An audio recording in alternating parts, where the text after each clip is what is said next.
الصلوۃ والسلام کا درود و سلام کیا کیا نعمتیں بندے کو عطا کرتا ہے، اس کا تصور نہیں کر سکتے۔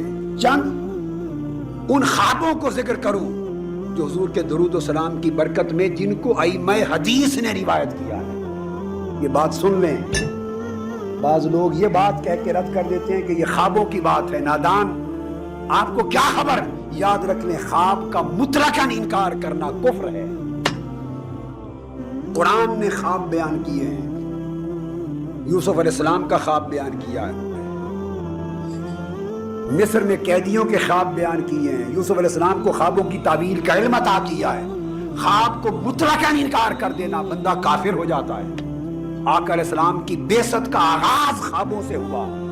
بخاری مسلم حضرت عائشہ صدیقہ رضی اللہ تعالیٰ عنہا فرماتی ہے، ہر روز فجر کی نماز کے بعد بخاری، مسلم، ترمذی، ابو داؤد کل کتب حدیث میں صحیح حدیث ہیں، حضور جب سلام پھیرتے صحابہ کرام کی صفوں سے پوچھتے، بتاؤ جس کو خواب آیا ہے سناؤ تاکہ تعبیر بتاؤں۔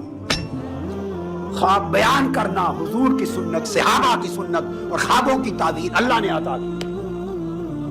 ہر حدیث کی کتاب میں خوابوں پر ابواب ہیں، اور آقا نے فرمایا نیک خواب نبوت کا 46واں حصہ ہے۔ پھر وہ خواب جن کو عام صوفیاء نے نہیں بلکہ ائمہ حدیث نے روایت کیا ہے وہ چند دیتا ہوں تاکہ ذوق بھی تازہ ہو اور آنکھیں بھی کھل جائیں کہ عالم برزخ میں کثرت سے درود و سلام پڑھنے کا حال کیا ہوا اور درود و سلام کا فیض کیا ملا۔ امام سخاوی روایت کرتے ہیں، صاحب القول البدی، اور یہ اصول حدیث پر حجت ہیں، اور امام ابن حجر اسقلانی کے تلامذہ میں ہیں اور اصول حدیث پر حجت ہیں۔ وہ روایت کرتے ہیں امام حضرت ابو العباس احمد بن منصور سے، وہ فرماتے ہیں کہ شیراز کا ایک شخص فوت ہوا، عام آدمی تھا، اور خواب میں نے اس کو دیکھا کہ اس کے سر پر سونے کا تاج ہے اور خوبصورت جنت کا لباس پہنے ہوئے ہیں، اور اس پر جوہر، ہیرے، جواہرات لگے ہیں۔ امام سخاوی روایت کرتے ہیں، اب کوئی عام آدمی روایت کرتا تو کوٹ نہ کرتا، یہ امام حدیث ہے۔ فرماتے ہیں امام ابو العباس احمد بن منصور کہ میں نے اس سے پوچھا ما فعل اللہ بک، اے بندے تیرے ساتھ کیا ہوا؟ اتنا دیکھنے میں ظاہری تو تیرے اعمال اور احوال نہیں تھے، یہ تاج، یہ ہیرے جواہرات کے بھرے ہوئے تمہیں جبے پہنائے گئے جنت کے، کس وجہ سے اللہ نے تمہیں یہ درجے عطا کیے؟ انہوں نے کہا واللہ غفر لی واکرمنی وتوجنی وادخلنی الجنہ، اللہ نے مجھے معاف کر دیا، مجھے بزرگی عطا کر دی، مجھ پر کرم کیا اور جنتوں میں داخل کر دیا۔ فقال له بماذا، بس یہی تو پوچھ رہا ہوں کہ یہ کرم کیسے ہوا؟ انہوں نے کہا خدا کی قسم بکثرت صلاتی علی رسول اللہ، صرف کثرت کے ساتھ حضور پہ درود و سلام پڑھتا تھا، اس کا صدقہ ملا۔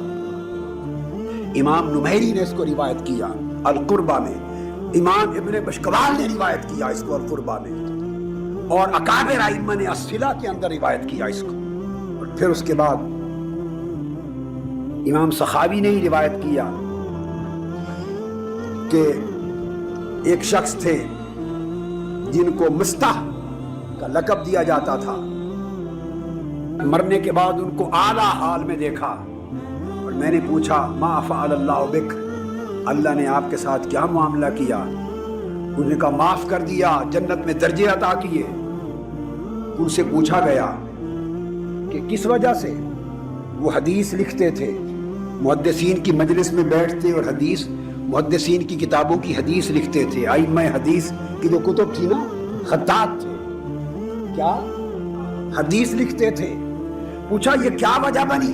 تم تو خطاط تھے، اجرت لیتا ہوگا، اتنا درجہ کیوں ملا؟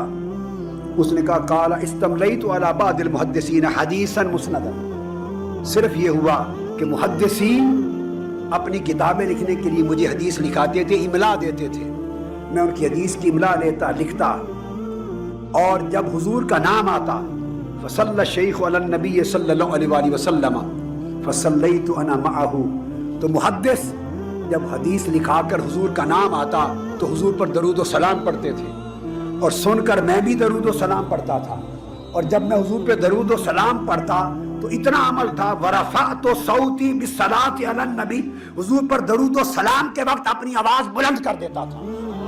جب درود و سلام کا وقت آتا تو بآوازیں بلند کرتا۔ رب کو یہ ادا پسند آ گئی، اللہ نے کہا یہ میرے محبوب پر بلند آواز سے درود و سلام پڑھتا تھا، اس کو بخش دیا جائے۔ تو پوچھا